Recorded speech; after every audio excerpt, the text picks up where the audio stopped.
people? Just leaving this place here. They're cool people up here.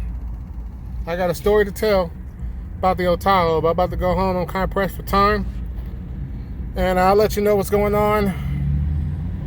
I don't want to hold this phone and drive. I'm not really prepared to do a video, but I'll let you know what's going on with the old update on the old 99 Tahoe. Definitely a learning experience, I will say. Alright, what's up there, people? Hold on. Wait a minute. I need to stop the video right here and just explain a couple things before you see them. Now, yesterday I picked my Tahoe up. You see the Tahoe is moved. It's back there now. Yesterday I picked my Tahoe up from Desert Rat Off-Road Shop, and I wanted to drive it a little bit, you know, do a full drive before I give my initial thought, should I say.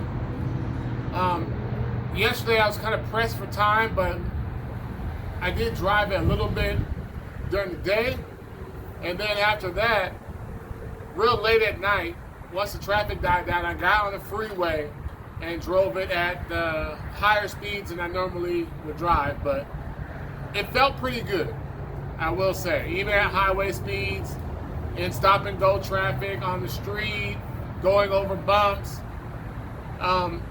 everything felt good. But I will say one thing, man, this new setup is totally different than what I started with. What I started with was all sloppy and wore out parts. I will say this though, it's a very weird, odd feeling. I did yesterday, as soon as I got back from the shop, I ordered a steering stabilizer, which should come in the middle of the week, and I'll put that on the weekend, do a video on that sometime this weekend. But for now, I just wanted to speak on it and give you guys an update. It's kind of an oddball feeling. I don't know, it's going to be real hard to explain. The best way I can explain the way it feels now is if you've ever ridden a lowrider. It kind of reminds me of a lowrider without the bounciness, like a car with hydraulics, but there's no bounciness, just the way the steering is. It's not wobbly, it's not shaky, it just feels very odd. It kind of feels like like I said, like a lowrider or a car with hydraulics, but with no bounciness. It's very, very weird. So hopefully the steering stabilizer will make everything a little better. You know, it's like, you gotta be, it's hard to, it almost feels like it's sensitive, like mad sensitive, but it's really not. I mean, you can still go like this and the vehicle doesn't turn crazy or nothing. It just feels like the steering wheel is sensitive.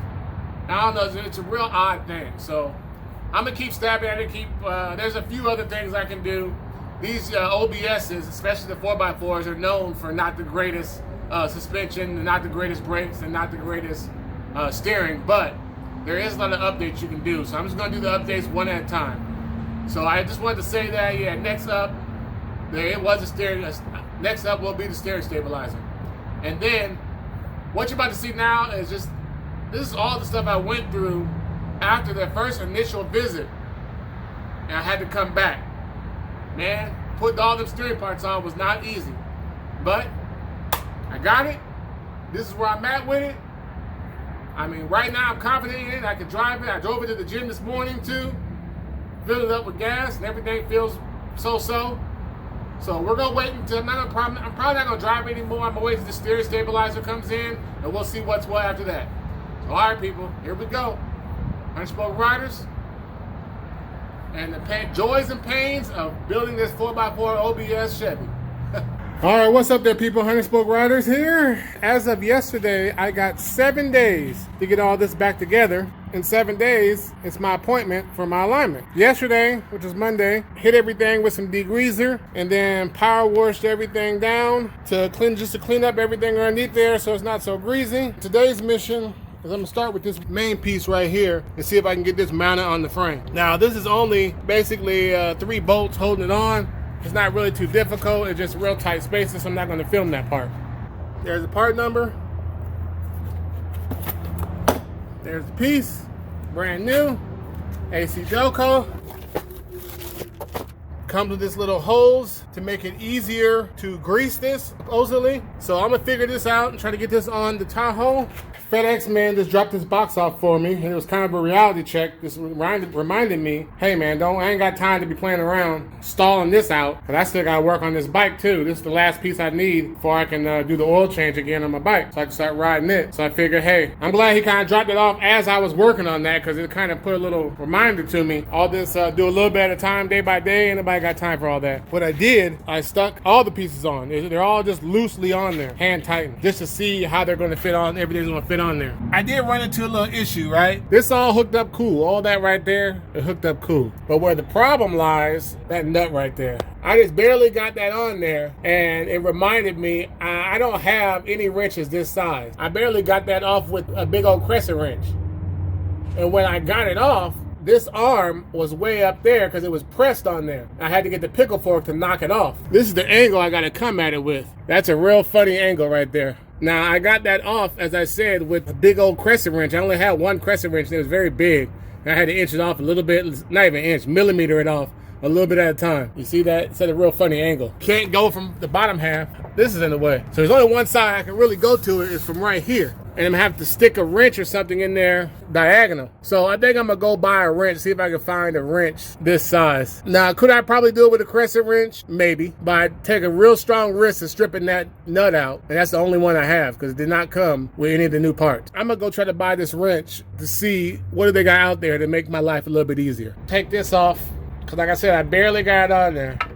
It was barely thread on there. So I'm gonna take this to the couple stores and see if I can find a wrench this size. Preferably one with a swivel head on it, but that's really pressing my luck. I think even a regular open end wrench would be a lot easier than just trying to use a crescent wrench. I don't see that crescent wrench getting back in there when it's down that low. Okay, well, Harbor Freight was a bust. I did find a big old wrench, Husky brand. You know where you get that at. It'd have been a lot cooler if this was ratcheting on this end, but at this point, it's like you get what you get, you know, because this is an oddball size, 1 5/16.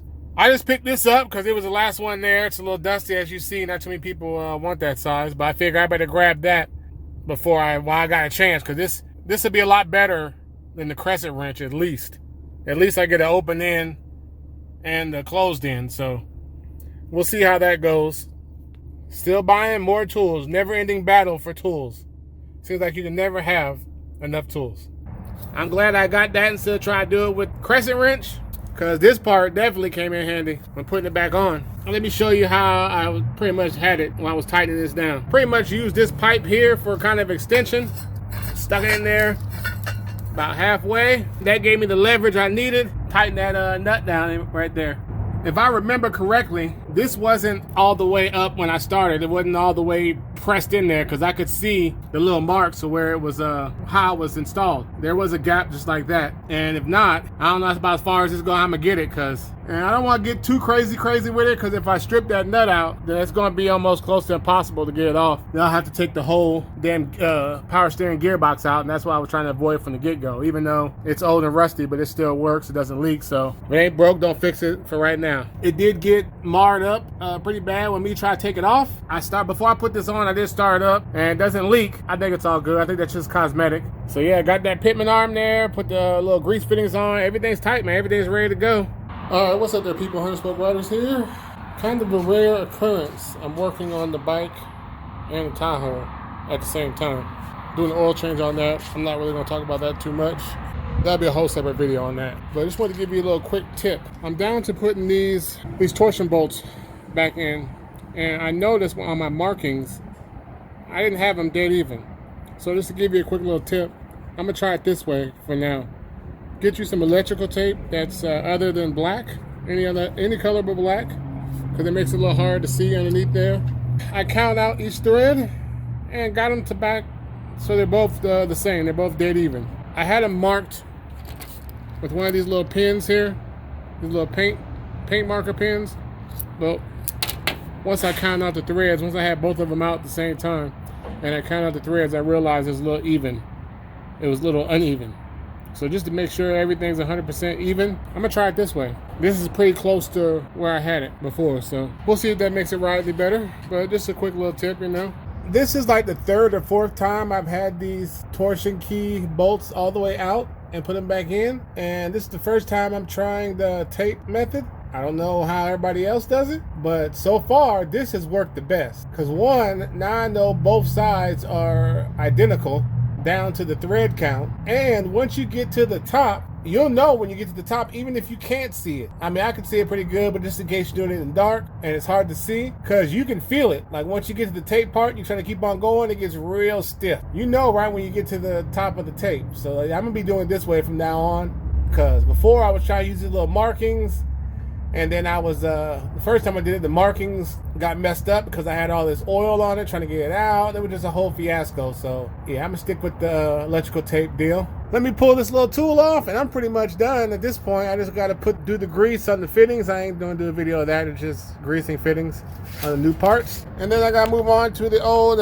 Kawasaki Z1000. I'm in the middle of an oil change on that. Okay, what's up there, people? Hunchpoke Riders here. I'm out here on a Sunday. I thought it was just going to be an easy, let me put some grease in these little fittings of all the new parts and slap the wheels on, and then I would be done. But boy, was I wrong. Once I got down here and was ready to grease my first fitting, I realized something. I realized something major, which I'm glad I caught. Let me show you. Okay, I got all the way down here and I realized I forgot to tighten that bolt right there. Oh, that bolt.